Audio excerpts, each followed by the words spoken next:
Hey everyone, it's Tobes, and welcome to your second monitor. Today is the next video in my series of March of the Machine Commander deck techs. I'm covering every legendary creature from March of the Machine's main set in no particular order, plus the extra legends from Mom Jumpstart, like today, and the special pre-release promos, and if there's interest, maybe I'll even do the non-face legends from the Mom Commander product. So if you have a request for a March of the Machine Commander you'd like to see me build, or a way you want to see me build them, let me know in the comments below. As you see, today our commander is Orthion, hero of Lavabrink, from the plane of Ikoria. There's precious little lore on Orthion. He's quoted in flavor text on a few Ikoria cards, and all we really know about him is that he defended the settlement of Lavabrink from the Phyrexian invasion. Lavabrink was a haven for refugees displaced from other regions like Drannith, and its natural defenses played a major part in that. Most notable of those natural defenses is its moat of lava, and Orthion collaborated with the moat's resident lava serpent to push the Phyrexians back. I wish we had more information about him, especially since he seems like the type of wry, sarcastic soldier who is endlessly quotable, but we work with what we've got. And before I show you what work I did, let's go over my deck building template. I like to build my decks around my commander. I want to show off why they're so cool and what I can do with them in the command zone, so whatever they ask of me, I put 30 cards toward that, typically. This is our game plan. It's what we do at the table and how we try to win. 30 more cards go towards supporting that game plan in the form of card advantage, acceleration, and interaction. I usually run 1 or 2 sweepers, sometimes more if it would play into the game plan, sometimes none at all, but I almost always keep to my floor of 38 lands so I can make sure I always hit my land drops and I can cast my spells. So let's talk about our commander. Orthion, hero of Lavabrink, is a 3/3 legendary human soldier for 3 and a red. Orthion has 2 abilities. The first is pay 1 and a red and tap him to create a token that's a copy of another target creature you control. It gains haste, sacrifice it at the beginning of the next end step, and activate only as a sorcery. Or pay 6 and triple red for a total of 9 mana to do exactly that again, but make 5 tokens instead. Wow. So Orthion's appeal is, of course, his pair of abilities. He's Rite of Replication on a stick, including the kicked version, and that's just a good time. But when I began working on this deck, it went a little differently than I anticipated. I'll explain. My plan was to build a deck with a bunch of high mana value creatures for Orthion to copy over and over, much the way I did with my Felden of the Third Path holiday deck, linked in this video's description. Having a creature who can help us double up on our splashy plays is a lot of fun in Commander. But the splashiest thing we can do with Orthion is activate his second ability, and that just requires so much mana. I started having to cut big, fun creatures in order to fill the deck with more mana-producing cards, ramp pieces, and even just lands. Then I realized that while Orthion is designed around his second ability, his first one actually supports the second. I thought if I could include enough smaller creatures, which would make treasures or draw cards or the like, then having Orthion copy those creatures essentially made him into a ramp and card advantage piece himself. It really was interesting to study my mana curve and tweak it 1 card at a time, maybe 2 cards at a time, until it played the way I wanted. As it stands, the deck now plays a little like a combo. Well, that's not exactly true. We're not trying to find specific pieces to assemble a win. Instead, it's like we're pouring gunpowder down the barrel, packing it tight, and crossing our fingers as we add ammunition.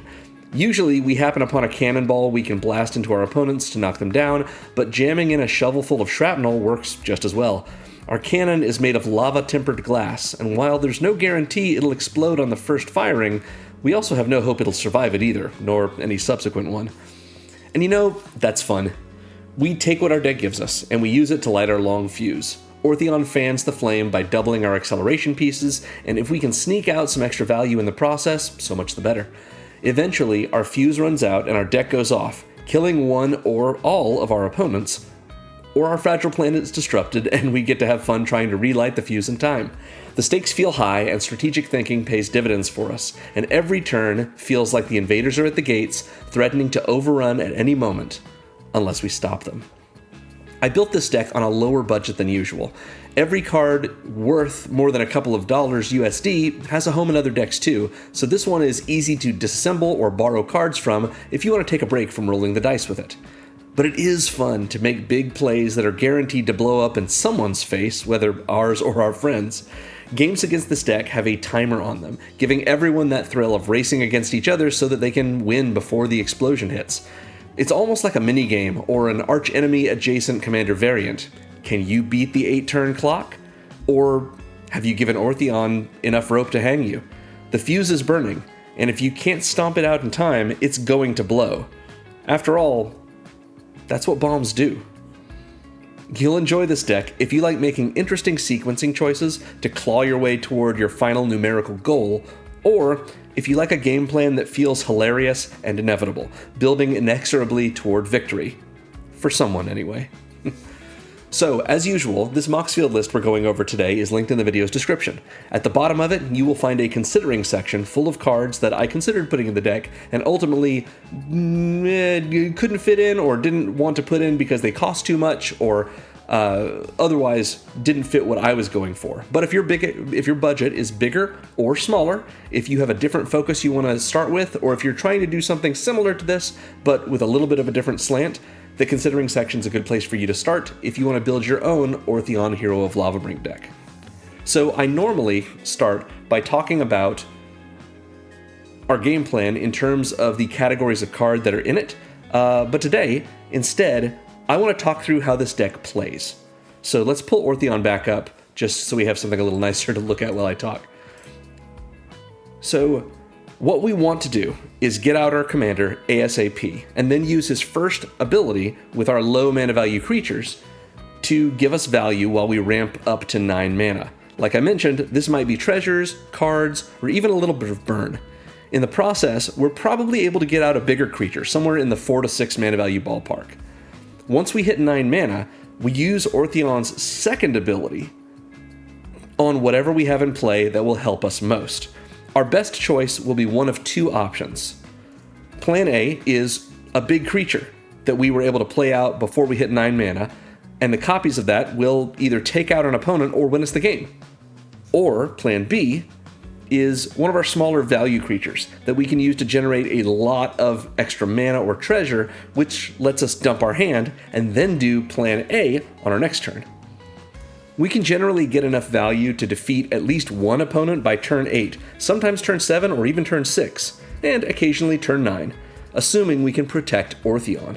Playing this way feels a little like we're on hard mode, even with 40 lands and a lot of inexpensive ramp, simply because we're such a glass cannon. But again, the challenge is part of the fun. We aren't playing Commander the usual way. This is a fragile, top-heavy game plan that makes you feel smart to navigate your way through, and it pays off in the end when we hit turns 7 to 9 and burn up our opponents.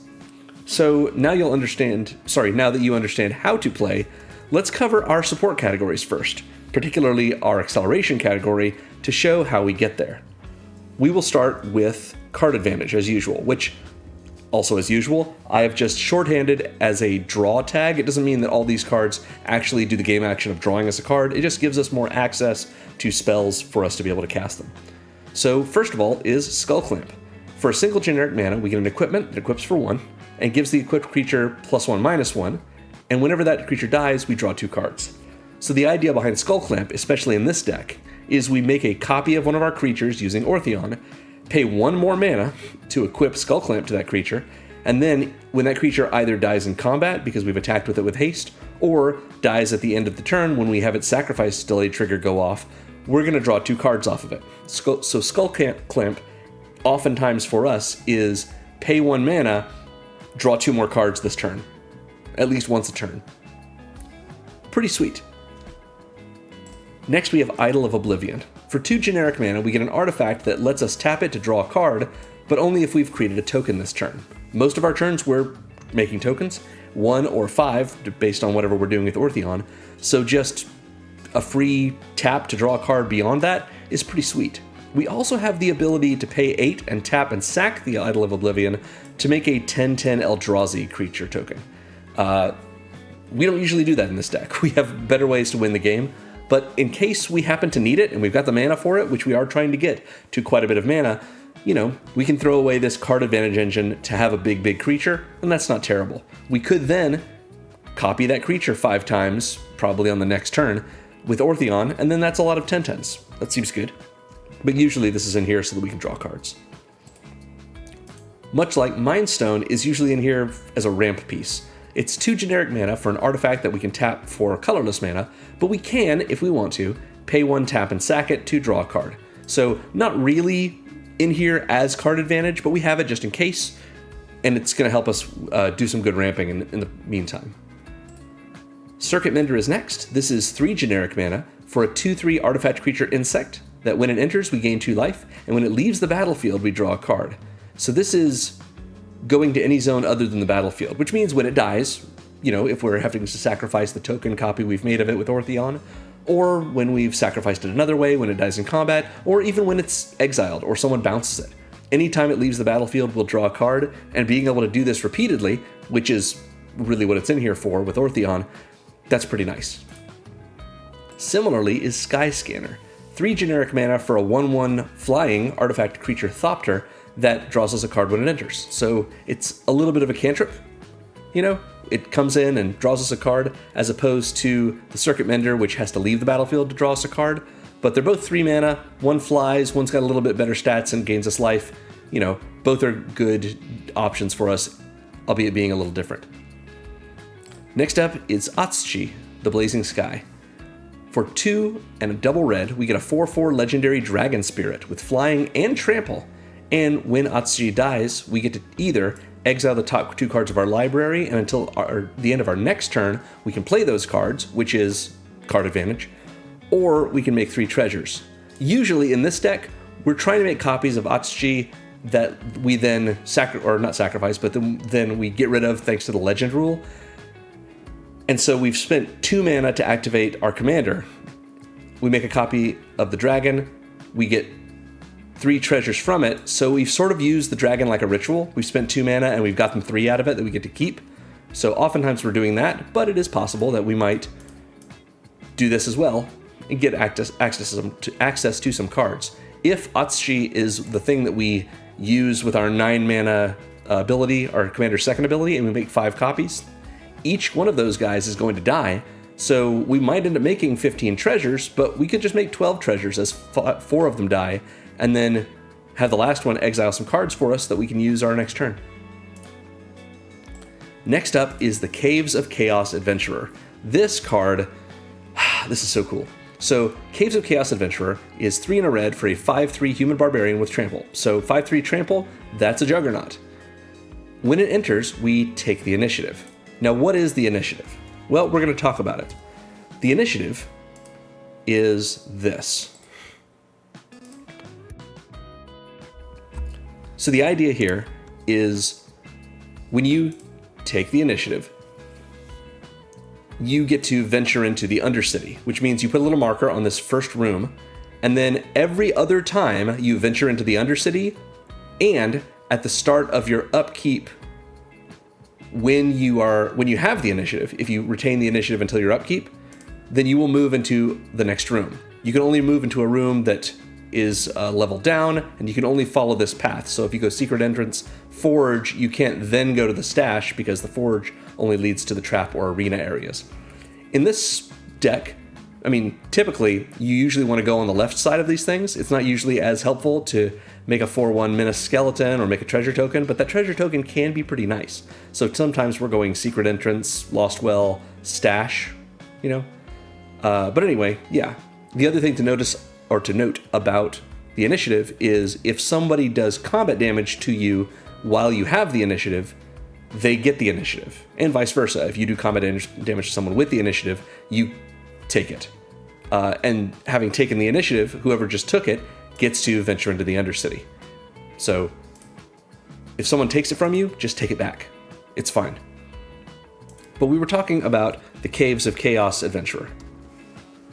The Caves of Chaos Adventurer, when it comes in, has us take the initiative. And the first thing we do is we get to Lay of the Land. So I'll show it to you again. It is here. The Secret Entrance lets us search our library for a basic land, put it on reveal it, put it in our hand, and shuffle. So we get to draw a land card, essentially. It's not a draw action, we're just going to find it, and that's fine. Putting a land in our hand is great in this deck because we've got a lot of them and we want a lot of them in play so we can get up to 9 mana for our commander. So Caves of Chaos Adventurer enters and draws us a basic land, which is card advantage. Also, whenever the Caves of Chaos Adventurer attacks, we exile the top card of our library, and if we've completed a dungeon, we can play that card this turn without paying its mana cost. So if we've gone through all 5 rooms and completed the Undercity, then we can play this card for free. Otherwise, we have the permission to play it this turn. So either way, we're going to draw ourselves a basic mountain, essentially, the very first time we take the initiative. And whenever we attack with the Caves of Chaos Adventurer, we're getting access to a card which we might be able to play for free. Pretty nice. Next up, we have Chandra, Torch of Defiance. 2 and double red gives us a legendary Chandra Planeswalker with 4 loyalty. We can +1 her to exile the top card of our library, and we can cast it. That's not this turn, it's right away. And it says cast, not play, so this is only for spells. If we don't, Chandra deals 2 damage to each opponent. So we can just burn everyone or have access to a spell. That's pretty good. We can also +1 her to add 2 red mana, which in all honesty is what we're mostly doing with Chandra in this deck. We can -3 her to have her deal 4 damage to target creature, so a good removal spell. And if we happen to make mana enough times that and she's not attacked or burned or anything, that we can get up to 7 mana, or 7 loyalty rather, it's not a bad idea to say we don't need this mana, we'd rather have an emblem that says whenever we cast a spell, it does 5 damage to any target, which is great removal and great burn. So yeah, Chandra in this deck mostly for acceleration, but being able to get a little bit of card advantage is a possibility. Next up we have Jaxus the Troublemaker from Streets of New Capenna. This is a 2/3 legendary human warrior for 3 and a red with 2 abilities. The first one is Blitz. Blitz is 1 and a red as an alternate casting cost, which means if we blitz Jaxus in, she comes in, she has haste, and she has the text, when she dies, draw a card. And we have to sacrifice her at the beginning of the next end step. So if we want to bring Jaxus in just to be able to attack with her quickly, and then we'll draw a card when she dies, either during combat or at the next end step when we sacrifice her, that's fine, we can do it that way. However, she has haste, so we can also use her other ability if we blitz her in. Or if we didn't blitz her in and we just wait until she doesn't have Summoning Sickness. That ability is, we pay a red and tap and discard a card. We can make a token copy of a creature we control, which is essentially blitzed in. It has haste. When it dies, we draw a card and we'll sacrifice at the beginning of the next end step. We have to do all this for Jaxus at sorcery speed, but it lets us make copies of our creatures in a way that's a little cheaper than Orthion. Orthion costs 1 and a red. Jaxus costs a single red, but we do have to discard a card in the process. Not so bad. What's especially nice about this is, if we make a copy of something with Jaxus, that copy has this text on it. Which means if we then make a copy of that copy, that blitzed copy with Orthion, that blitzed copy also has the text, when this token dies, draw a card. So that means it also will have haste as well. So that means we can use that Orthion created token, which of course would have haste from Orthion anyway, and also already has to be sacrificed at the end step, so it's essentially blitzed as well. So that means we can take Jaxus, make a copy of something, we know we're going to get a card out of it at the end of turn to replace the card we discarded, but we can use Orthion to make a copy of that Jaxus created token, which will also draw us a card. So we are actually card positive, eventually with Orthion. So yeah, this is not exactly the same thing as pure draw, but pretty nice, especially for us to be able to do it repeatedly. Next up is Solemn Simulacrum. This is the Sad Robot. For 4 generic mana, we get a 2/2 artifact creature golem that when it enters, we may Rampant Growth. We search our library for a basic, put it on the battlefield tapped, and then shuffle. That's pretty good. And when it dies, we may draw a card. Sad Robot is a great card for us to make copies of with Orthion early on. We get this in play either that same turn or next turn. We pay 2 and tap our commander to make an extra Sad Robot, which will come in, Rampant Growth us, and then die either in combat or when we sacrifice it at the end step and draw us a card. So a great example of Orthion becoming a ramp piece and a card advantage piece at the same time. Tectonic Giant is next, a 3/4 elemental giant for 2 and double red that says whenever this creature attacks or becomes the target of a spell an opponent controls, we can either have it deal 3 damage to each opponent, or we can exile the top 2 cards of our library, choose one of them, and until the end of our next turn we can play it. So this is pretty nice. We have to choose one of them, which means we're exiling 2 cards, and one of them is just staying in exile and we don't have access to it. That's too bad. But we do have a choice between the 2, and we're able to play it until the end of our next turn. And play means we can play a land of it if we get 2 of those, and we would rather have that if we haven't made our land drop already this turn, or as our land drop for next turn. Seems good. Anti-Causal Vestige from Edge of Eternities is next. This is 6 generic mana for a 7/5 Eldrazi that says when this creature leaves the battlefield, draw a card, then you may put a permanent with mana value less than or equal to the number of lands you control from your hand onto the battlefield tapped. So this is drawing us a card and letting us not cast it exactly, because it's only a permanent, but if we could cast it in the sort of Fires of Invention sense, like we have enough land that we would be able to cast it if we could get mana from them, it lets us do so.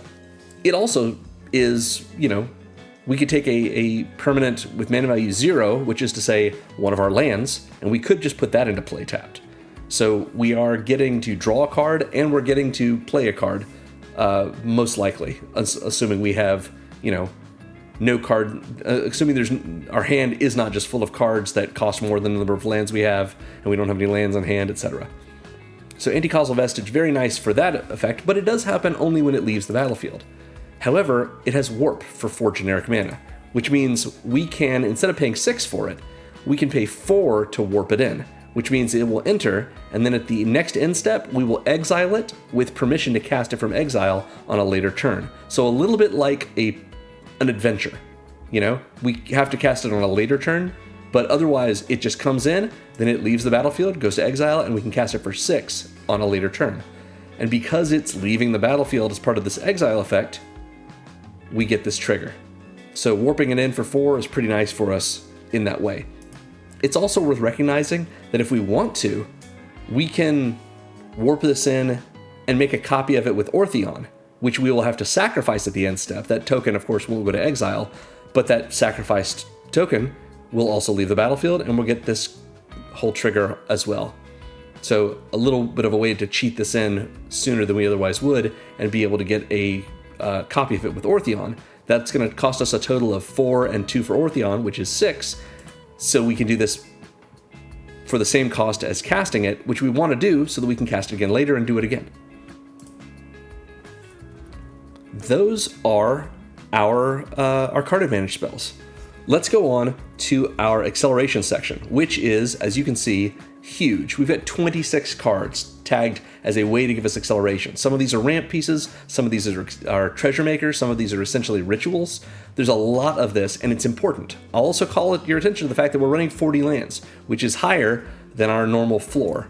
It's worth it. I did the math on this. Go with me for a second. It's fine if you want to cut a couple of lands, but it really does hurt to miss a land drop and then maybe another one in the process of trying to get to 9. So this is what has worked best for me in my testing. So we're going to start with Impulsive Pilferer. This is a 1 mana, a single red, for a 1/1 Goblin Pirate that says when it dies, we make a treasure token. So if we make a copy of it with Orthion, it's going to be sacrificed at the end step, and we'll get a treasure token off of it. That's fine. It's also a pirate, which will become relevant later on. But it also has Encore for 3 and a red, which means when it's in our graveyard, we can pay 3 and a red and exile it from the graveyard and make a copy of it for each of our opponents. Those copies have haste.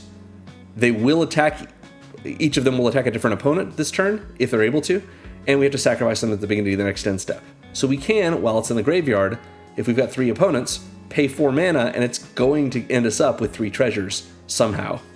So pretty good. Of course, we're running Sol Ring. Sol Ring costs 1. It's an artifact that taps for 2 colorless. Yeah, it's very powerful. It helps us get to our 9 mana cost faster. Lets us ramp, better than basically everything else in the format. Of course, we're going to run it. The same is true of Arcane Signet. I'll just mention this first. For 2 generic mana, this is a rock, an artifact that taps for mana, that taps for 1 mana of any color in our commander's color identity. So in this deck, it only taps for red. That's all right, because this is a 2 mana rock that comes in untapped and taps for colored mana. We would be fine with a 2 mana rock that came in tapped and tapped for colored mana, or that came in untapped but only tapped for colorless. A 2 mana rock is great acceleration, because basically that's the cost of rampant growth. So we want to be able to do that, and in red, artifacts are basically where we're getting it. But speaking of rampant growth, we do have Wayfarer's Bauble. For a single mana, we can get an artifact that if we pay 2, tap, and sack it, we get to rampant growth. Look for a basic mountain in this deck, put it on the battlefield, tap, and then shuffle. So this is 1 more mana than rampant growth, 1 plus 2, but we can do it over the course of 2 turns. That's not terrible. Battle Hymn is next. This is an actual ritual. 1 in a red for an instant that lets us add a single red for each creature we control. That's excellent. It's obviously not worth casting if we only have 1 or 2 creatures, but if we have more than that, then we're mana positive. And if we were to do this, say, after activating Orthion, we've just added 5 creatures to the battlefield, which means 5 more red mana to be able to get things out of our hand and into play if we need that. Battle Hymn is great, not at the very beginning of the game, but still relatively early on, and mid-game and late game. Next, we have Charming Scoundrel, which is the cheapest and easiest to cast version of the effect that we're going for with her. A 1/1 human rogue for 1 in a red. She has haste, and when she enters, we either rummage, discarding a card and drawing a card, make a treasure, or we make a Wicked Roll token attached to a target creature we control. A Wicked Roll is an aura that gives the equipped creature or the enchanted creature a certain number of effects. We will look at it right here. The Wicked Roll gives them +1/+1, and it says whenever the aura, the Wicked Roll aura, is put into the graveyard from the battlefield, each opponent loses a life. So this is not listed under our burn category because we're not usually doing this in this deck, but it does give us a way to slightly pump up a creature and punish our opponents for killing it or blocking it, or just we can put it on something that is a token we've made with Orthion that's going to die anyway, so maybe everyone loses 1 life from that. That is a possibility. However, what we're doing with the Charming Scoundrel is not usually rummaging or making a Wicked Roll. Normally, we want to pay 2 mana and make a treasure, because that means we can next turn use Orthion to pay 2 mana and make a treasure because we've made another Scoundrel, and just keep doing that over and over and over, because the Scoundrel costs the same thing as Orthion's first ability's activation. So being able to get more and more treasures on their enters trigger, that really helps us a lot. We'll see more of that very soon. But for now, let's talk more about these mana rocks that we have. Cold Steel Heart is 2 generic mana for a snow artifact. Doesn't matter that it's snow, but it is nice. It enters tapped, and as it does, we choose a color, and it taps to add 1 mana of the chosen color. So this is a enters tapped version of Arcane Signet. That's fine. It makes red mana for us. It only costs 2 mana. We can't use it right away, which is a shame, but it's fine because every turn after that, we're going to be using it as an acceleration piece. Felwar Stone is next, and I almost never run Felwar Stone in a deck that doesn't have at least 2 colors of mana, usually 3, but in this deck, it's worth having another 2 mana rock that comes in untapped.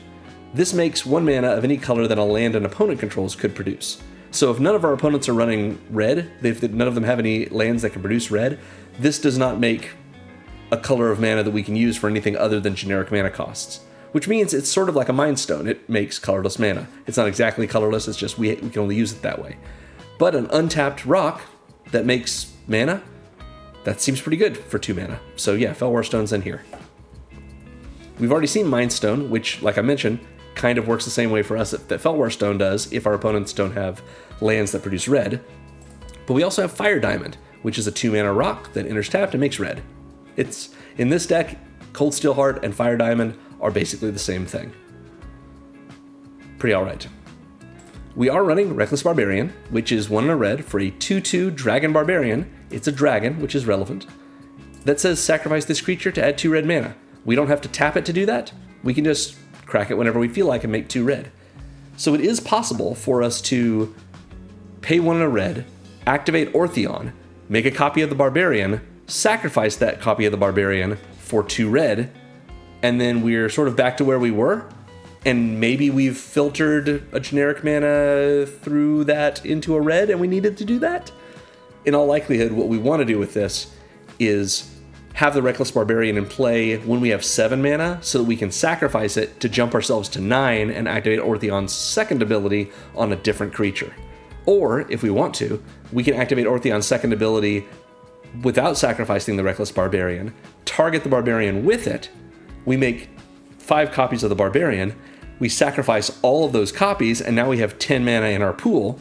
We are up by 1 mana, technically, but it's all red, and it lets us blow all the stuff in our hand out, as well as triggering whatever else we may have had in play, like we have some impact trigger type effects. So we would care about, making that extra 1 mana that way, because it meant we had 5 creatures into the battlefield, so we're doing 5 damage to every player, that kind of thing. I mentioned Charming Scoundrel is the best version of the kind of effect we are going for if we're paying 1 in a red and making a treasure. Wily Goblin is the next best. Wily Goblin is a 1/1 Goblin Pirate that when it enters, we make a treasure, and it costs double red. So in our deck, it's basically the same, but sometimes we are going to be making colorless mana, rather. So we wouldn't be able to cast the Wily Goblin with that, the way we could cast Charming Scoundrel, or at least half of their cost with that. But otherwise, these are both doing sort of the same thing for us. We just have more options with the Scoundrel. So yeah. Next up is Burnished Heart, which is in a little bit of an awkward position in this deck, but it still works great for us. For 3 generic mana, we get a 2/2 artifact creature Elk that says if we pay 3 and sacrifice it, we can search our library for up to 2 basic land cards, put them on the battlefield tapped, and then shuffle. So a double Revenant Growth. So if we can pay 3 for the heart, and then if we have 5 mana, we can tap Orthion with 2, make a copy of the heart, and then spend our other 3 to sacrifice that copy, and we get to keep our original heart, but also we get its effect from the copy. So we get 2 more lands into play. Oftentimes, that's enough to get us to where we need to be acceleration-wise. But it is also fine if we just can't get where we want to make a copy of it first, to just sack the original heart. That is us paying 6 mana over the course of 2 turns, maybe, to get 2 lands into play, which is a little more expensive than Explosive Vegetation for 4 to get 2 lands, but that's how it goes in a red deck. It's also nice that we're able to do this, like I mentioned, by making copies with Orthion, so that we could keep doing it if we wanted to. We've got plenty of basics to find. Next up is Cursed Mirror. I love this card. They recently reprinted it in Modern Horizons 3 as well, in fact. Didn't they? Modern Horizons 3? Yeah, they did. So, for 2 and a red, we have an artifact that taps for red. So this is sort of a manalith for us. It's a 3 mana rock that taps for red. But as it enters, we may have it become a copy of any creature on the battlefield until end of turn, except it has haste. So the idea behind that is, after this turn, it will just revert to being this artifact that taps for red. But if we wanted to, we could get some more enters triggers off of this. It's not maybe the best efficiency to do this, but just as an example, maybe we have our Cursed Mirror enter as Charming Scoundrel, and it will make a treasure as well. Then we pass the turn, we have not attacked with it, let's say, so now it remains untapped, and we can tap for red on our opponent's turn if we need to. Who knows? Or we could have this come in as one of our big things, and we can make copies of either it or of something else. And that's pretty nice too. Yeah. Next up is Heraldic Banner. This is another 3 mana rock for us. 3 for an artifact that as it enters, we choose a color. Of course, we will choose red. All of our creatures that are red get +1/+0, and it taps for a red. So yeah, there are plenty of other manaliths we could have gone with. I went with Heraldic Banner because a lot of the times our win con is attacking with big things, and a lot of them. So we might as well get an extra point of damage per each of those creatures with one of our mana rocks. That works for me. Patriarch's Seal is next. This is, surprisingly, one of the more expensive cards in our deck. For 3 generic mana, we get an artifact that taps for 1 mana of any color, so it's a manalith. But we can also pay 1 and tap it to untap a legendary creature we control. Now I know what you're thinking. That seems amazing. We can just spend 1 mana and tap this to untap Orthion and make 5 more things, but slow your roll. Because what that would be is 20 mana that we're spending. 9 to make 5 with Orthion, 1 and this, which since this makes mana, so that's 2 more mana to untap Orthion, and then another 9. That's 20. We're not getting that to happen. We might be able to make enough treasures to do that, but good grief, it's not going to work that way. What is going to work is spending 2 to tap Orthion and make a copy of something, then spending 1 and tapping the seal to untap him, and then 2 more. So 6 mana to make 2 copies is not bad. It's just not bad, especially since it's an option compared to just using the seal for mana. Being able to get this to work sometimes is absolutely worth it. And so if you've got it in here for that, great. If you can make the 20 mana dream happen, good for you. You've probably won the game anyway. Next up is Patron of the Arts, which just works for us. So Patron of the Arts is a dragon noble. It's a dragon, worth remembering. That is a 3/1 for 2 and a red that says when this creature enters or dies, we make a treasure token. Incredibly good for us. We pay 3 for this, it comes in, makes us a treasure token right away. It gives us a rebate. Then we pay 2 to copy it with Orthion. That one will enter, and at the end of turn or when it dies in combat, will die in that same turn. So we've spent 2 mana and gotten that 2 mana back. Or if you want to think of it this way, the patron comes in, we cast it for 3, we spend 2 on Orthion to make a copy of the Patron of the Arts. That copy leaves the battlefield, and now we have 3 treasures in play, plus the patron, so we got a complete refund on it. It did cost us 2 more to do so, but you just go with me for a second. Anyway, Patron of the Arts is great to be able to keep making repeated copies of, because it just pumps out treasure for us. Priest of Urabrask feels very similar actually, and can be even more powerful. This is from New Phyrexia. For 2 and a red, we get a 2/1 Phyrexian Human Cleric that says when it enters, we add 3 red mana to our mana pool. That's just amazing. Think about being able to cast this for 3, and it gives us a rebate right away, 2 of which we can use to activate Orthion to make a second Priest of Urabrask, so we're up 4 mana, essentially. Or if you want to think of it this way, we've made 6, and it's only cost us 5 to do so, so we're up 1 mana. It's a little bit of a ritual. We can use this in later turns, so it feels even better for us, and we can also, of course, make 5 copies of this once we get there. And we only need to be at 9 mana without the priest in play to do so. Because if we're at 9 mana, we spend 3 of it to cast the priest, we get that 3 back, use that, plus the 6 we already had, to make 5 more priests rather. And now we've got 15 mana to dump our hand and do whatever else we need to do. We've seen Atsushi. Atsushi gives us treasures, of course, if we're trying to accelerate with those. Chandra, similarly, can be +1 to just keep making 2 red mana every turn, so she's sort of like a red soul ring for us if we like that. Rose Room Treasurer from the New Capenna Commander decks is really cool. For 3 and a red, we get a 4/3 Ogre Warrior with Alliance. Alliance just means creature fall, when another creature we control enters. We make a treasure token if it's the first or second time this ability is resolved this turn. So if it's the third or later time, we may pay X. And when we do, the treasurer deals X damage to any target. So we can turn this into burn if we get enough creatures into play. But it's also the case that if we were to have the Rose Room Treasurer in play, and then use Orthion to make a copy of the treasurer, the original treasurer is going to see the copy come in, and we're going to treasure off of that. So we get a little rebate. But if we were to use Orthion to do his second ability, we pay 9 in, and we make 5 copies of the treasurer. Well, every copy is going to see every other copy enter. So each one of those is going to make 2 treasures, because it makes a treasure on the first or second time. And they'll trigger each of them for us to pay X into and do damage to something. In addition, the original treasurer will see all 5 enter, and it will give us 2 treasures and 3 pay X triggers. Even if we didn't pay X and do damage to anything for any of the copies or for the original, what we've just made is 12 mana. 12 treasures off of the 9 mana cost of activating Orthion. So that gives us, we're up by 3, but we get to bank all of it, and next turn, maybe we're able to do something with one of our bigger creatures. We can dump our hand that turn if we want to. This is an excellent piece for us that also just gives us continued treasure value as we keep playing our creatures out and as we keep making tokens when we activate Orthion's first ability while we're getting up to 9 mana.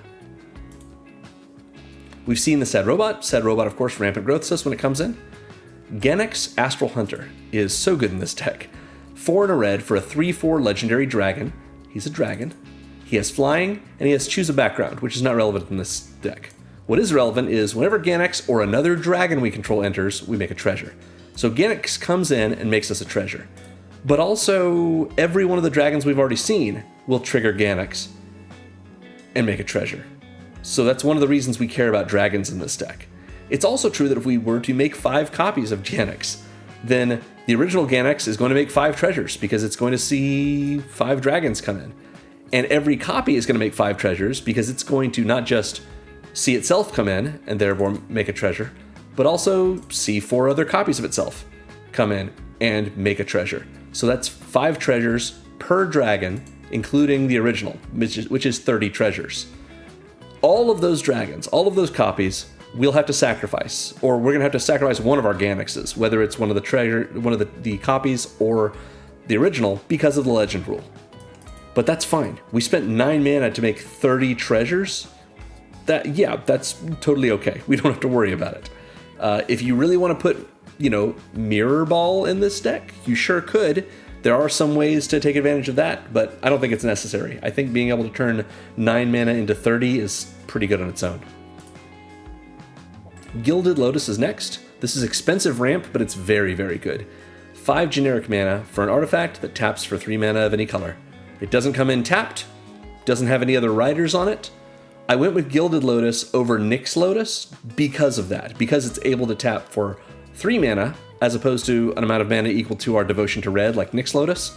Even though it costs 1 more, it comes in untapped, unlike Nyx Lotus. And so being able to just use 3 mana right away really can help us. Next up is Gold Lust Triad. 4 and a red for a 4/3 dragon with flying, so another dragon comes in. It also has Myriad, which means when it attacks, if it's attacking opponent A or one of their, if it's attacking opponent A or one of their planeswalkers or something, we make a copy of the Gold Lust Triad for each other one of our opponents that's attacking either that opponent or a planeswalker they control. And then at the end of combat, we exile those tokens. So this is an exile effect as opposed to a sacrifice effect, the same way that we have with Orthion's copies. But it's worth having this because it's a 4/3 flyer that when it deals combat damage to a player, we make a treasure token. So attacking with Gold Lust Triad means we're attacking everyone with a Gold Lust Triad, and if they get through, we get a treasure off of it. That's pretty great. Plus, it's a dragon. So if we have the Gold Lust Triad enter, when Ganex is in play, we'll make a treasure. If we attack with the Gold Lust Triad and we get 2 Myriad copies of it, Ganex will trigger off of both of those too. So we'll get treasures from that, plus all the treasures we get from doing combat damage with the Gold Lust Triad or its Myriad copies. And finally, we've seen Anti-Causal Vestige. It lets us put a permanent from our hand into play when it leaves the battlefield, which might be a land or might ramp us in another way, like with Gilded Lotus or any of these other pieces we've seen. So that covers our substantial acceleration section. I don't think I missed anything. Nope, that's all of it. Let's talk now about interaction, which again I've just tagged as removal. So this is a mono red deck, so of course we're running Lightning Bolt. You don't have to run the beautiful Strixhaven Mystical Archive printing. There are much less expensive ones, even though this is only $2.50, but it is awesome. For a single red, you get an instant that is 3 damage to any target.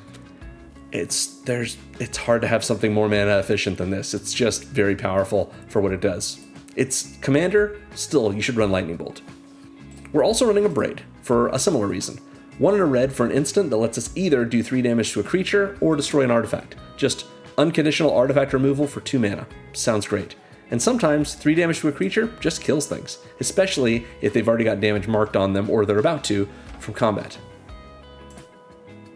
Zoyoa's Justice is next. This is actually one of our cheat cards in the deck, but it is also a removal spell. For 1 and a red, we get an instant that says the owner of target artifact or creature with mana value 1 or greater shuffles it into their library. Then that player discovers X, where X is its mana value, the mana value of the artifact or creature that we had them shuffle in. Discover means they exile cards from the top of their library until they exile a non-land with that mana value or less. They can either put it in their hand or they can cast it without paying its mana cost. And everything else they exiled goes on the bottom of their library in a random order. Sort of like what we think of as a fixed cascade. But yeah, Discover is something we do a couple of times in this deck.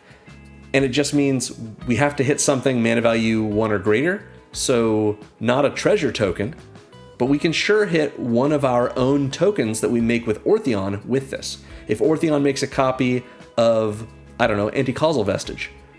Anti-Causal Vestige has a mana value of 6, so its token copy does as well, even though it's a token. So we hit that with Zoyoa's Justice, maybe even after we have attacked with it, but before we have to sacrifice it to the delayed trigger from Orthion at the end step. We shuffle it back into our library, even though it's a token, it doesn't really get shuffled back in, it just disappears when we try to. And then we discover 6, because that's the mana value of the token we got rid of. So we're getting even more value out of it, and it's left the battlefield, so it's triggering the Anti-Causal Vestiges, leaves the battlefield trigger as well. Pretty good. So we can hit our opponent's stuff with this, but it's flexible because it can also hit our own things and turn them into good value. Chaos Warp is also true. I don't typically run Chaos Warp in my decks, even though it's very powerful red removal because it's a little bit of a color 5 break, or a big one if you want to call it that. But it works for us in much the same way that Zoyoa's Justice works. This is an instant for 2 and a red that says the owner of target permanent shuffles it into their library, then reveals the top card of their library. If it's a permanent, they can put it on the battlefield. They just do put it on the battlefield. So this can be great for us, even if all it does is flip over the top card of our library and show us, well, it's a lightning bolt. We don't get to do anything with that, but we know we're drawing a lightning bolt next turn. That's information that everyone has, but we also have it. Or it's one of our many, many permanents, because we have a total of 7 cards in our library that aren't permanent cards. So Chaos Warp might get us a basic land, which is still pretty good for us, especially if we're using it on one of the tokens that Orthion has made for us, since we've basically already gotten our value out of that. Or we just get rid of the biggest, scariest thing on the battlefield. That's pretty good too. We might flip into something worse, but that's the Chaos Warp for you. Audacious Swap is another one of these effects. For 3 and a red, we get an instant that says the owner of target non-enchantment permanent shuffles it into their library, then exiles the top card of their library. They exile it rather than revealing it like Chaos Warp does. And if that card is a land card, they put it on the battlefield. Otherwise, they may cast it without paying its mana cost. So this is templated this way so that whatever card is on top is something that that the player is able to use, even if it was like a sorcery or an instant, because they're able to cast it rather than just put it in the play like you would with a permanent. That does mean that if they flip over like a counterspell or something, it's just going to stay in exile, and that's too bad. But we're not so worried about that in our deck for the things that we use. It just can't hit enchantments. But it sure can hit lands, now that I'm looking at it. That's a shame. However, all of this is on top of it having Casualty too. Casualty means as we cast it, if we want, we can sacrifice a creature with power 2 or greater. For example, one of our tokens that we've made with Orthion. And when we do, we copy the spell and we can choose a new target for the copy. The hope with Audacious Swap here is to be able to activate Orthion, make 5 copies of something, sacrifice one of them to Audacious Swap's Casualty ability, and make a copy of Audacious Swap when we cast it, and have the copy and the original both target one of the other tokens that we made. So this is asking us to have 13 mana, 9 to activate Orthion, and 3 and a red to cast Audacious Swap. But it's not hard to be able to get there a lot of our times because of so many of our ritual creatures or our treasure generators. So being able to throw away, essentially, 3 of our creatures of the 5 that we made is not so bad, because one of them we're throwing away to get a second Audacious Swap, and the other 2 are getting quote-unquote shuffled into our library, and then we're going to be able to get whatever's on top of our library and cast it for each Audacious Swap. So pretty good. We can, of course, hit an opponent's things with this as long as they aren't enchantments. And we can even use casualty if we're throwing away, sacrificing a copy that Orthion made with his first ability. If we're just making one copy, we can sure use that. This is an outlet. It's tagged as such later on. That lets us sacrifice those creatures since they're going to be gone at the end step anyway. So yeah, a very nice way for us to get a sort of 2-for-1 in a way. It's kind of a 2-for-1.5, I guess, with that copy that since we're going to lose it anyway. But anyway, yeah, this is a good removal for us, but also a good way for us to cheat things in. We've seen Chandra. Chandra lets us -3 here to do 4 damage to target creature. Seems good. Rose Room Treasurer, even though we're not often doing it, we can, if we get our 3rd creature that enters while it's in play, pay X and have it do that much damage to any target. Scourge of Valkus is next. This is the other card in our deck that cares about our dragons. For 2 and triple red, we have a 4/4 dragon with flying and fire breathing, so we can pay a red to give it +1/+0 until end of turn. However, when it or another dragon we control enters, the Surge does X damage to any target where X is the number of dragons we control. So if we just have this in play, it enters, it's going to do 1 damage to any target. That's fine. We could blow up something that's an X1. That seems good. If we make a copy of this, that copy is going to see Scourge of Valkus and itself enter, and it's going to do 2 damage to something. And the original will see the copy enter, and it will also do 2 damage to something. Which is to say, this is in play, and so is Orthion. We pay 2, activate Orthion, and we're doing 4 damage. We're basically getting 2 free shocks. Which is the same cost that it costs to activate Orthion, in the sense of 2 mana. So, but as we have more and more dragons, this does more and more damage. And obviously, if we get 5 of these in play with Orthion's final ability, then the original and all the others are doing 6 damage to things, which is a solid 36 damage. That might just kill a player. Maybe that's what we want to do. It is worth mentioning right now that we are running a total of 8 dragons in this deck, so something to consider. We also have Trumpeting Carnosaur. Not a dragon, it's a dino. For 4 and double red, we get a 7/6 dinosaur with trample, and when it enters, it discovers 5. Or we discover 5, rather. So again, we get to flip over cards from the top of our library until we find a spell that's mana value 5 or less. We can either cast it right then or put it in our hand, and everything else we flipped over, we put on the bottom of our library. So this is a great way for us to get more card advantage. It could even be in the card advantage section for that, but it's just so expensive I didn't put it there. However, we can use it if we want to as removal instead, by paying 2 and a red and discarding it while it's in our hand, and we can do 3 damage to a creature or planeswalker. That seems okay. Spawn of Thraxus is next. This is 5 and double red for another dragon. It's a 5/5 flyer that says when it enters, it deals damage to any target equal to the number of mountains we control. Usually by the time we have Spawn of Thraxus out, that's going to be 5 or more mountains, sometimes 7 or 8 mountains. So that's 7 or 8 damage to an opponent's face, to one of their creatures, whatever we need. Using it as removal, usually it's quite strong, but if we make copies of this, we get to do it over and over and over again, and we're going to be getting more and more mountains every time we do as we continue to play the game. And obviously, if we have 7 mountains in play, and then we activate Orthion's second ability, we're getting 5 Spawn of Thraxes, each of which is doing 7 damage. That's 35 damage to an opponent's face, and maybe kills them. Finally, Stalking Vengeance. There are other cards you can play in this deck, but this one's so much fun, and it just does so well in this deck. As opposed to so many of our cards that we've seen that do things when they enter, or when other creatures enter, Stalking Vengeance is 5 and double red for a 5/5 avatar with haste. It has haste. That says whenever another creature we control dies, it deals damage equal to its power to target player or planeswalker.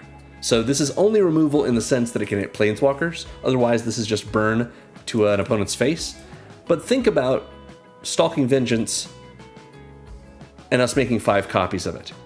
That means we've suddenly gotten 5 5/5s that would have had haste anyway from Orthion, but have it inherently. We don't have to attack with them, although we sure are going to.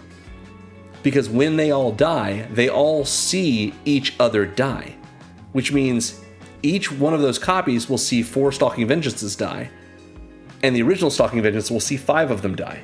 So each one of the copies is going to do 4 instances of 5, so a total of 20 damage, so a total of 100 damage for all 5 of those, plus another 25 from the original seeing those dies. So those die. That might just kill everyone in the game. It might just be done then. Now I know that's us playing out a 7-drop and using a 9-mana ability and hoping that none of them get exiled or anything like that, but come on, that's so much damage. That's so much fun. That is red, baby. All right, so that covers our removal section, our interaction section, that is to say. We are running a single Wrath, and since we like a lot of damage, we might as well run Blasphemous Act. 8 and a red for a sorcery that does 13 damage to each creature. That means our creatures too, so we don't want to run this if we can help it. But if we need to reset the board, this does cost 1 less for each creature on the battlefield. So we might be able to help that get down to a single red, because that's as low as it can go, with our own commander's ability. And then once that happens, maybe we've even made a bunch of Stalking Vengeances, maybe we have 1 more red, we cast Blasphemous Act, killing off everything in play and probably doing enough damage to kill off our opponents, and if not, they've lost all their creatures. So much of the time in this deck, we have a few creatures and our commander, and our opponent's boards can totally get out of hand. Well, if they do, Blasphemous Act. Replay our commander and get back to work. So that is our Wrath section. We're going to go over all of our other cards in this deck that we've seen a lot of our game plan so far. We've talked about it, of course. We've seen the acceleration and some of the smaller cards that help us get to where we need to get to, and we've seen some of our payoff cards that are big enough to help us close out the game with our commander's 9 and tap ability. So let's go through all of our categories of how we're doing this. Starting with our payoffs section. These are cards that reward us for doing what we're doing anyway. We're going to start with Agate Investigator. This is 1 and a red for a 1/3 Lizard Rogue with Offspring for 1 and a red, which means if we pay the Offspring cost, sort of like a kicker, so we're paying a total of 2 and double red when we cast it, then when it enters, it will make a second Agate Investigator that is a 1/1. So we'll have 2 of them in play. And whenever another creature we control enters, this creature, as well as the copy of it, will deal 1 damage to each opponent. So this is just impact tremors on a body, or maybe 2 bodies. That's pretty good. We're getting a lot of creatures in play, both by casting them rather, and by copying them. So yeah, there we go. There are other effects for Agate that for impact tremors type things if you want them. We're running several of them in this deck. If you don't want to spend $6 on Agate Investigator, you could just run impact tremors for like 15 cents. That'd be fine too. I tried to emphasize creatures in this deck since that's what we can make copies of. Oh, I guess I should mention, if you offspring this, it doesn't remember that it had a baby if you make a copy of it. When you make a copy of it with Orthion, the copy is just going to be the copy. It won't come with a baby. Devilish Valet is next, from Streets of New Capenna. This card, if you can make this work, this is so much fun. Devilish Valet is 2 and a red for a 1/3 Devil Warrior with Trample and Haste. It has Trample and 1 power, but it also has an Alliance ability. Whenever another creature we control enters, double this creature's power until end of turn. So let's just talk about the end game of this. You have Devilish Valet in play. You make 5 copies of it with Orthion. Each of those copies sees the other 4 come in, and so doubles its power 4 times to 2, 4, 8, and 16. You now have 5 16/3 creatures, all with Trample and Haste. But the original one saw them all come in as well, and its power doubled 5 times, so it's a 32/3 with Trample and Haste. That seems pretty good to me. So yeah, Devilish Valet, if you can make it happen, a lot of fun. And I mean, the original is going to get a lot of triggers if you copy other things as well. It's just kind of fun to copy it and just go to town with all these devils. Molten Gatekeeper, Weftstalker Ardent, and Witty Roastmaster are all here for the same reason, because they all have essentially the same light of text. Impact Tremors. Whenever another creature we control enters, this creature deals 1 damage to an opponent. Same thing for the Roastmaster. Whenever another creature we control enters, this creature deals 1 damage to each opponent. Both of these creatures cost 2 and a red. The Roastmaster is a 3/2, the Gatekeeper is a 2/3. Weftstalker Ardent is also a 2/3 for 2 and a red, but it says whenever another creature or artifact you control enters, it deals 1 damage to each opponent. So this is impact tremors for creatures and artifacts. It's great for all the treasures we're making. This is our sort of MVP of these 3. So beyond those impact tremors effects, Witty Roastmaster doesn't really have anything else going for him, but he is 3 power, which can be helpful if we're making a bunch of him, copy-wise, as this Devil Citizen. Molten Gatekeeper, also not, super exciting other than that, but it does have Unearth for a red, which is to say, while it's in our graveyard, we can pay a red and return it to the battlefield. It'll gain haste, and then at the beginning of the next end step, or if it would leave the battlefield, we exile it. We can only unearth as a sorcery. So we get one more shot at it, and whatever impact tremors effects it's going to give us for a single red. That's not bad. Because Weftstalker Ardent is the opposite of that. This Drix Artificer has Warp for a single red, so we can play this for its Warp cost, have it come in, give us all of its effects, and then at the end of turn, it will exile itself, and we can, on a later turn, play it for 2 and a red. So this is sort of like the opposite of Unearthing. We get it earlier and can play it later, versus playing it earlier and then getting it once more later for 1. But same cost, kind of an interesting mirror here. Weftstalker Ardent is a favorite of mine. Played a heck of a lot of this in the Edge of Eternities. Really fun. We've seen these other payoffs. Rose Room Treasurer also has Alliance, so it gives us treasures and also maybe direct damage every time we have creatures enter. Anti-Causal Vestige, it lets us do something when it leaves the battlefield, which is what's going to happen to all of its copies when they have to be sacrificed at end step. And of course, Stalking Vengeance also gives us a payoff when our creatures die, which is what we want to happen when we sacrifice those tokens at end step. Those are our payoffs. The next section is I've called Synergy. These are all ways to make our commander's ability happen more or better. Patriarch Seal we've already seen. We have the ability to use it, tapping it, paying 1 mana, to untap a legendary creature we control. Now that could be untapping something so that it can block, surprisingly. But it's in the deck so that we can untap Orthion and use his first ability a second time. Or Live the Dream and use the second ability a second time. Illusionist Bracers is doing something similar. For 2 generic mana, we get an equipment that equips for 3, so that's a lot of mana to get it on him. But whenever an ability of an equipped creature is activated, if it isn't a mana ability, copy that ability and you can choose new targets. So Illusionist Bracers, once we get it onto Orthion, we're paying 2 mana and tapping Orthion and making a copy of one thing, and then either another copy of that thing or a copy of a second thing. So Illusionist Bracers is doubling, we're paying 5 mana down essentially to keep getting double triggers for our commander. And that's 100% worth it. I consider putting Battle Mage's Bracers in here as well, which costs 3 to play, 2 in a red, and then 2 to equip, and it has this same effect if we pay a mana every time. So it ends up costing a little bit more over time. Still worth doing if you want to get that kind of effect out of it. But I had what I thought was a better third option for our synergy section. This is Heartstone from Stronghold. For 3 generic mana, we get an artifact that makes our creature's activated abilities cost 1 less. They just can't reduce the mana cost to less than 1 mana. Which means Orthion's first ability only costs a single red, and his second ability costs a total of 8 rather than 9. The difference between 8 and 9 is important. We can get there probably a turn earlier. The difference between 2 and 1 is enormous.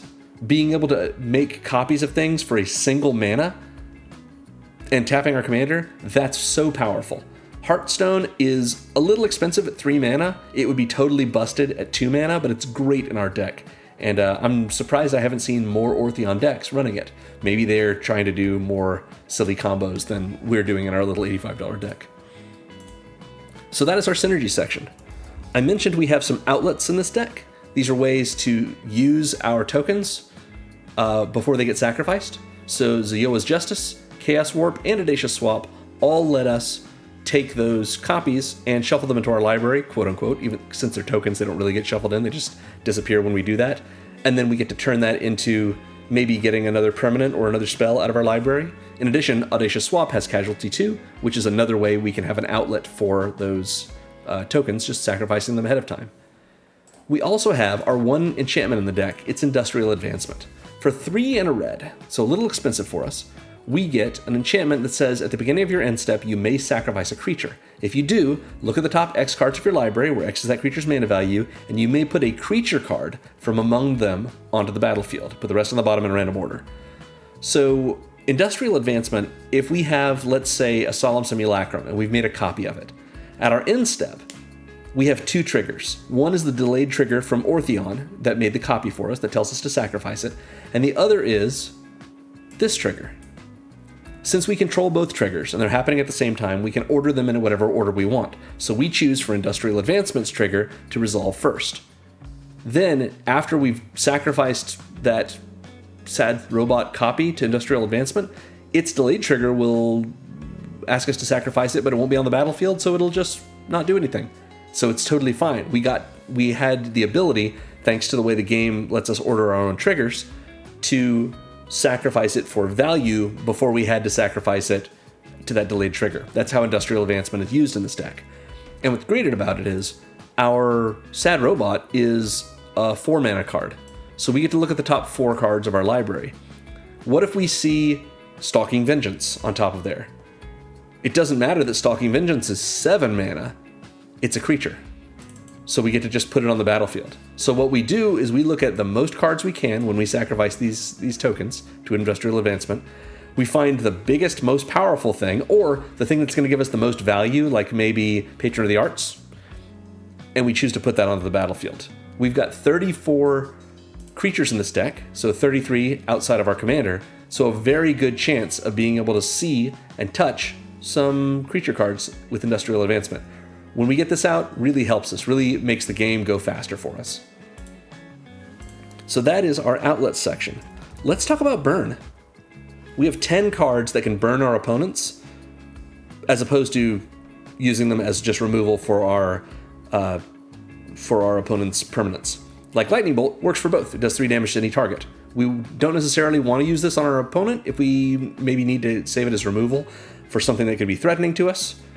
But, maybe they play a Planeswalker and we really need to get rid of it. Maybe they've got something else that we want to remove before it can attack us. Or maybe we get them down to 2 mana, or to 2 life rather, and Lightning Bolt is enough to close the game out for us. That seems pretty good.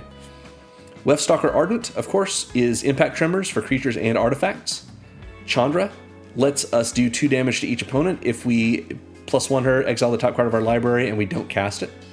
We can also, of course, get her emblem, which is likely not to happen, but if we did, that's 5 damage to any target every time we cast a spell. Next is Fanatic of Mogus, which is a 4-mana card that could win us the game.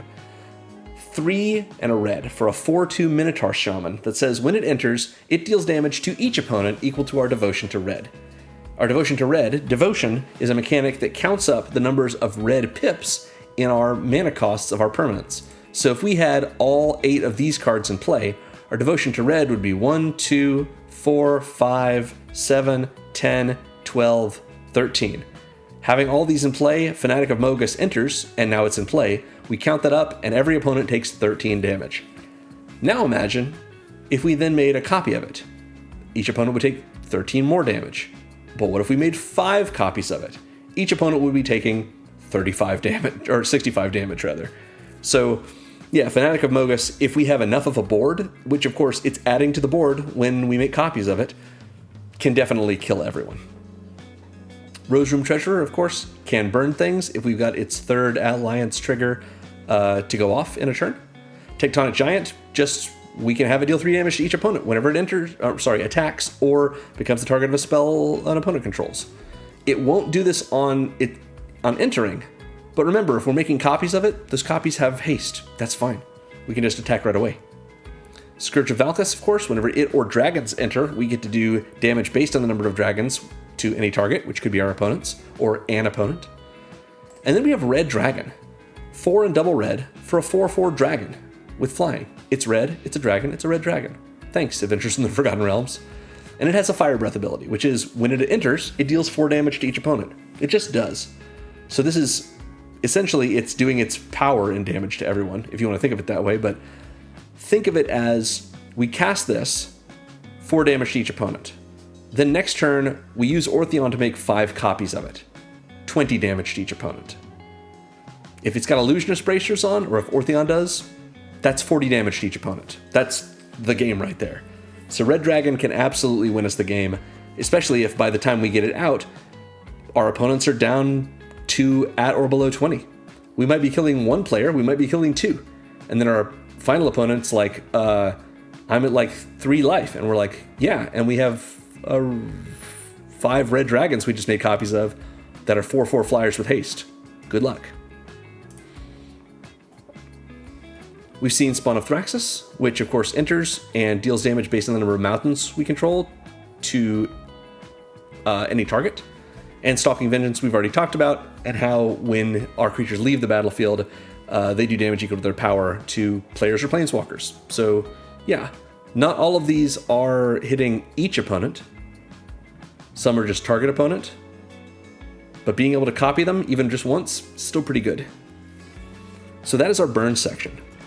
I mentioned that we have a few cheats in this deck. These are ways of us getting our creatures in without having to completely pay for them. So Zioa's Justice can let us take one of our tokens and discover with it, and we get whatever we discover for free. Same thing is true with Trumpeting Carnosaur. When it enters, we get to discover 5.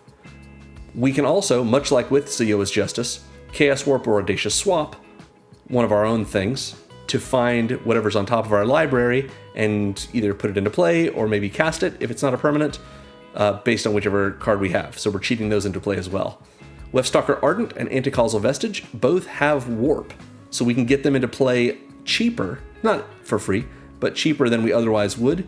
And for Wefstalker Ardent, it lets us take more advantage of its Impact Tremor effect earlier on without us having to pay all 3 mana of full retail for it. Anticausal Vestige, we might be just warping it in, making a copy of it, and then sacking it.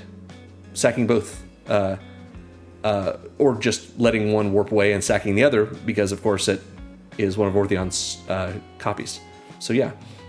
Industrial Advancement lets us sack a creature, of course. That's and look at the top X of our library and put a creature from among them onto the battlefield. That's free for us, since we were going to have to sacrifice that token copy anyway.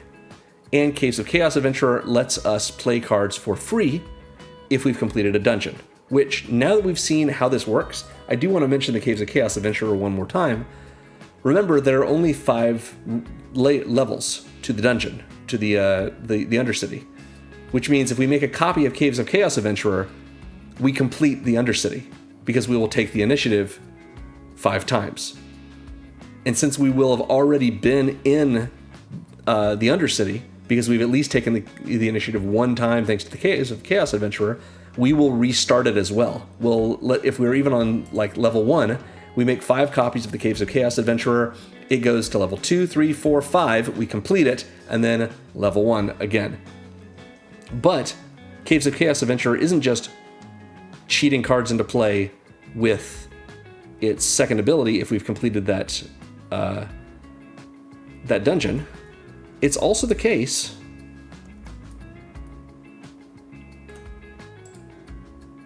that the final level of the Undercity does that for us. Throne of the Dead 3 says, reveal the top 10 cards of your library, put a creature from among them onto the battlefield with 3/1/1 counters on it. It gains hexproof until your next turn, then shuffle. So just get a free thing. That's our win con, or our final part of the Undercity. And that's after we've, let's say, found a basic land, put 2 counters on something, goaded an opponent's creature so we don't have to worry about it attacking us, drawn a card, and then we get that.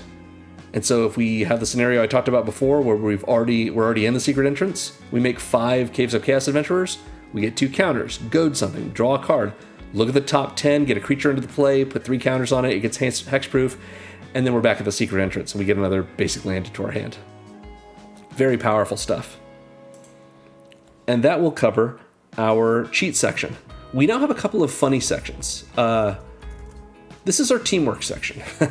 Teamwork in the sense that these cards both are helped by each other and sort of by themselves, by more copies of themselves. So Elturel Survivors is 3 in a red for a 0/4 Tiefling Peasant with Trample, and Myriad.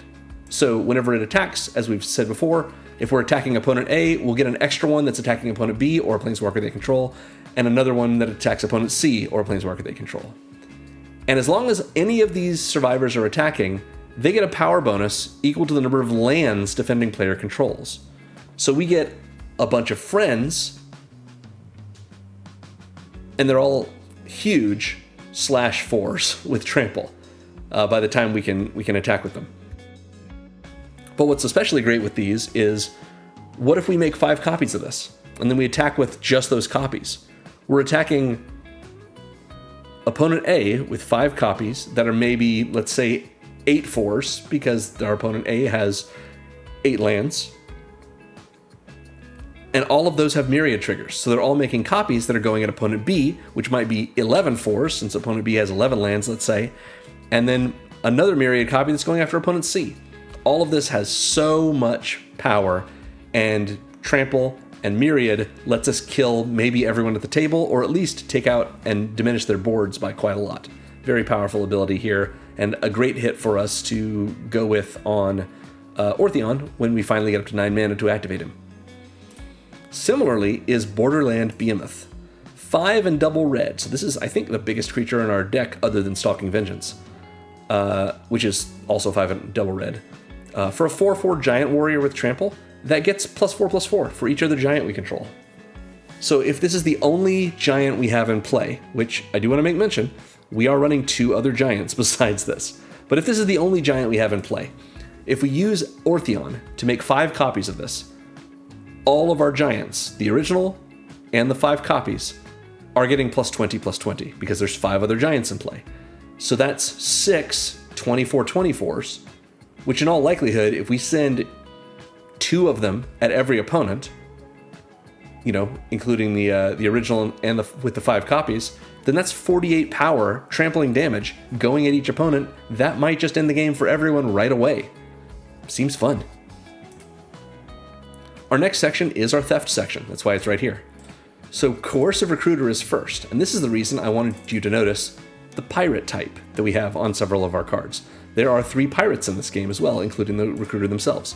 4 and a red for a 4/3 orc pirate that says whenever this creature or another pirate we control enters, gain control of target creature until end of turn, untap that creature, until end of turn it gains haste and becomes a pirate in addition to its other types.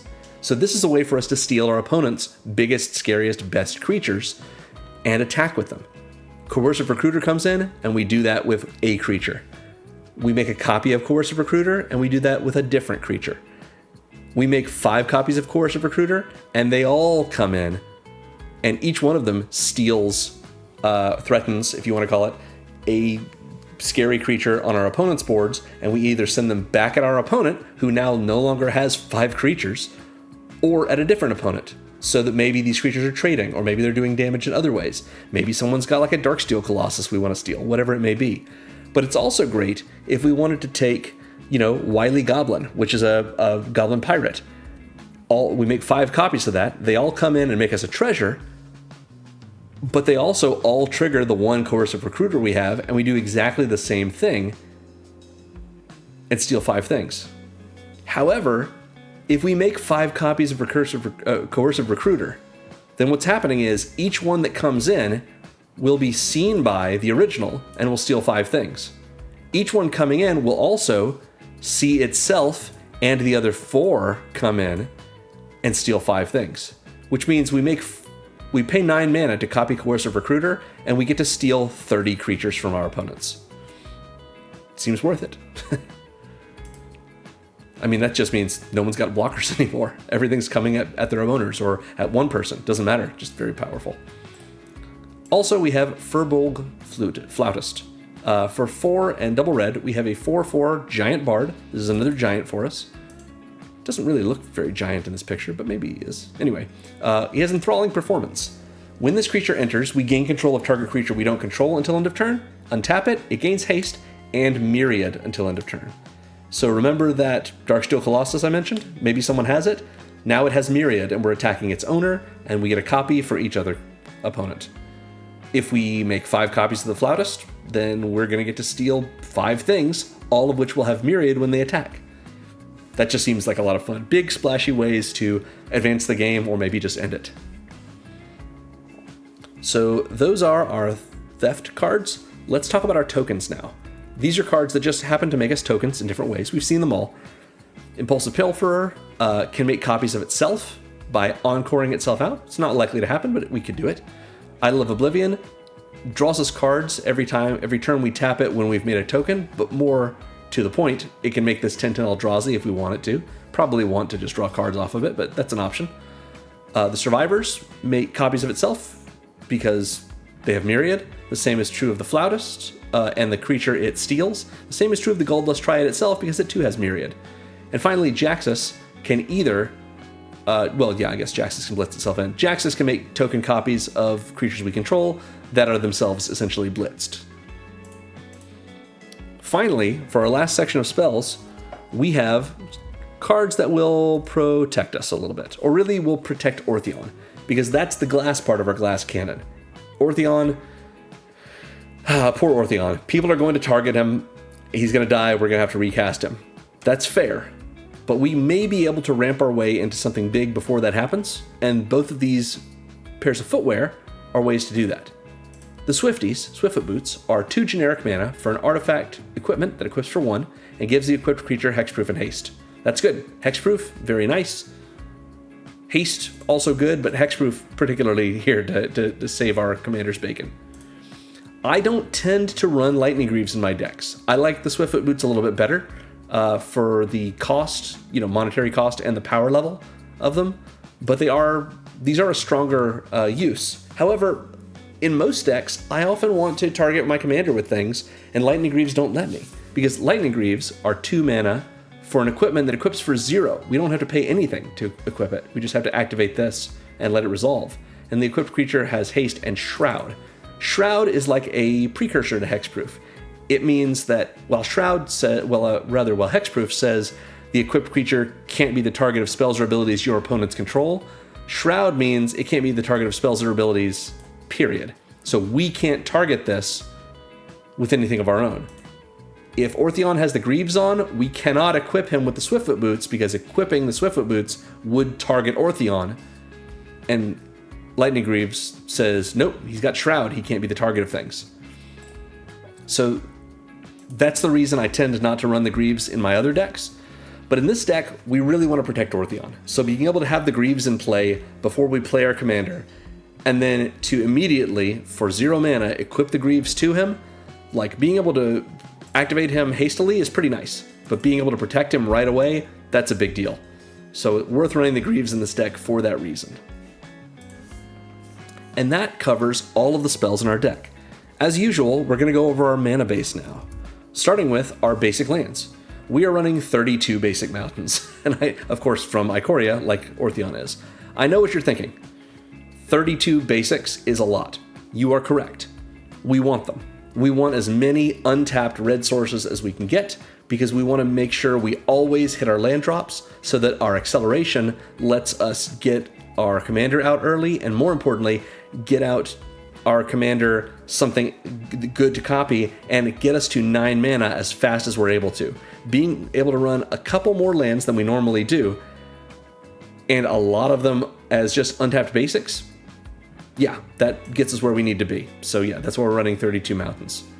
We've got 2 cards to fix our mana. We're running Temple of the False God and Myriad Landscape. Temple, I know not everyone likes this card, but it's good in this deck especially, is a land that taps for 2 colorless mana, like a Soul Ring, so it's a soul land. We just can't activate it unless there are 4 or more other lands in play, so 5 lands including itself. This is a single land drop that's making 2 mana for us. In a deck that really wants to get up to 9, we want this. Not obviously ideal if our opening hand is a single mountain and a Temple of the False God, probably want to mulligan that. But if we're able to get this out later on, it can really help us jump from 4 mana and we play this and suddenly we have 6 mana. So that can be really helpful. Myriad Landscape, I went back and forth on. Myriad Landscape comes in tapped and it taps for colorless.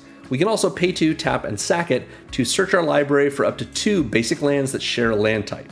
That is 2 mountains in this deck. We put them on the battlefield tapped and then we shuffle.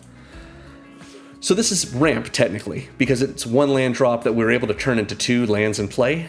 but it comes in tapped. So do the basics, and we have to pay mana into this and sack it to make that happen. It's very slow, and sometimes that's just painful for us. But if we're in a situation where we can use Myriad Landscape for mana until we happen to have 2 mana left over in addition to it, then we can turn this into 2 basic mountains, and that's pretty good for us. It's worth running. It's just, kind of on the bubble. If you're not a Myriad Landscape enjoyer, cut it. Put another mountain in. That's fine. I wouldn't go down to land, though. But I do, if I were building this deck in paper, and I would, Myriad Landscape would 100% go in it. The acceleration is just too important. And like I've mentioned before, going from 1 mana to 2 is a big deal. Even if that is going from like 6 mana to 7, that can make a big difference for us. It lets us play our 5-drop and get a copy rather than having to choose between the two. We're also running 6 utility lands. So I like to run Demolition Field in most of my commander decks as a way to deal with problematic non-basic lands. I don't typically run a lot of land destruction in my decks because, most people's pods don't want you messing with their stuff anyway, and especially not their land base. So things like Generous Gift or, like we talked about Audacious Swap being able to hit lands, I usually wouldn't, but you have to have something to answer the Voltron player's Rogue's Passage, or my buddy who likes to run Glacial Chasm in his decks. Sometimes something is stopping you from winning with your game plan or accelerating someone else's game plan so much that you need to have an answer for it. And being able to put one answer in your 100 card deck is it's not asking too much. It's not going too far. So Demolition Field comes in untapped and taps for colorless, but we can also pay 2, tap, and sack it to destroy a non-basic land that an opponent controls. That opponent then gets to go find a basic land and put it on the battlefield untapped and shuffle. And so do we. So neither they nor we are down a land. We even have untapped lands, and we're going to have enough basics left in our library. The only way they wouldn't is that they didn't run enough basics, which, well, that's the downside to not running enough basics. Sometimes you need to get them. But yeah, this gives us an answer to something that can be problematic, that can slow down our game plan or make it completely ineffectual, or just make someone else go faster than we need them to. It's worth having just that one answer. We're running Forgotten Cave. Forgotten Cave comes in tapped and taps for red. And so it's a slow mountain for us as long as we want to think of it that way. However, we can also cycle it. So for a single red and discarding it from our hand, we can draw a card. So if later on we just don't need this and we've got extra mana, we can just pay a red and we'll get something different. Fountain Port is in this deck. Even at $3.50, I questioned whether or not this is too expensive for this deck because I really did try to keep the budget down. But it's just so good in a deck that does want sacrifice outlets for tokens. So this is an untapped land that taps for colorless. We can pay 2, tap it, and sacrifice a token to draw a card. So it lets us, again, turn one of our copies that we've made with Orthion into a card we can use for something else. If we want to, we can also pay 3, tap it, and pay a life to make a 1/1 blue fish creature token. Not usually going to happen in this deck, but it could happen. And sometimes we end up making an awful lot of mana and not being able to use it all. It doesn't happen that often, but sometimes we're just adding a bunch of red to our mana pool.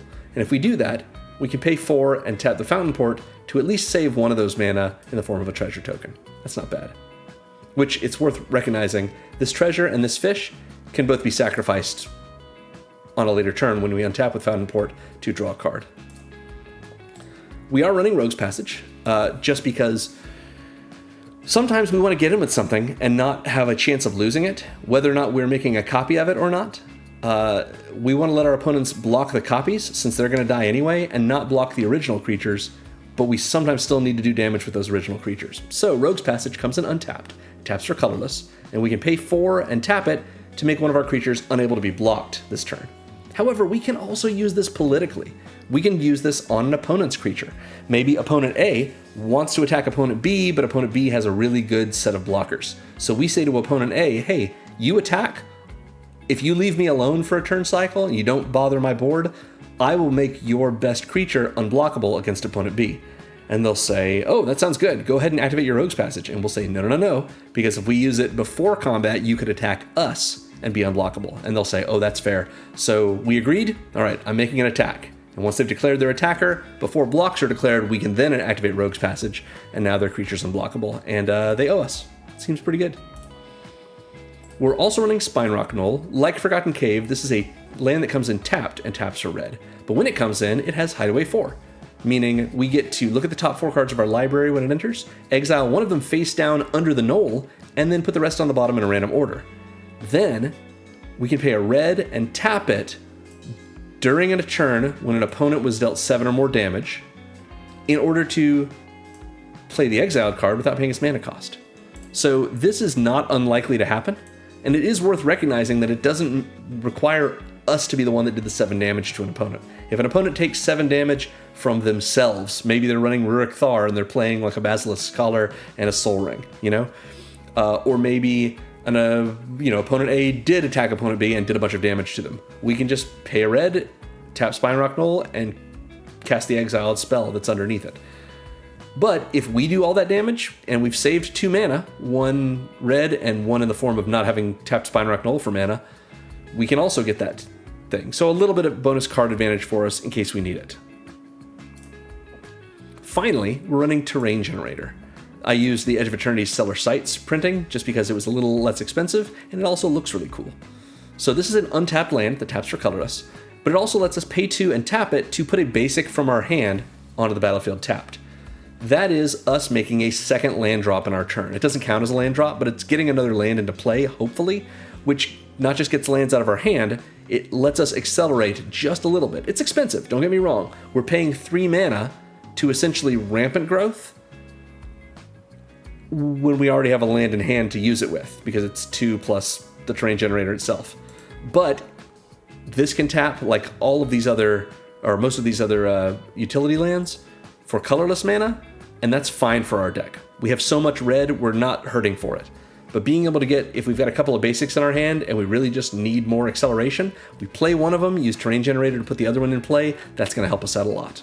Really good. And that sums it up.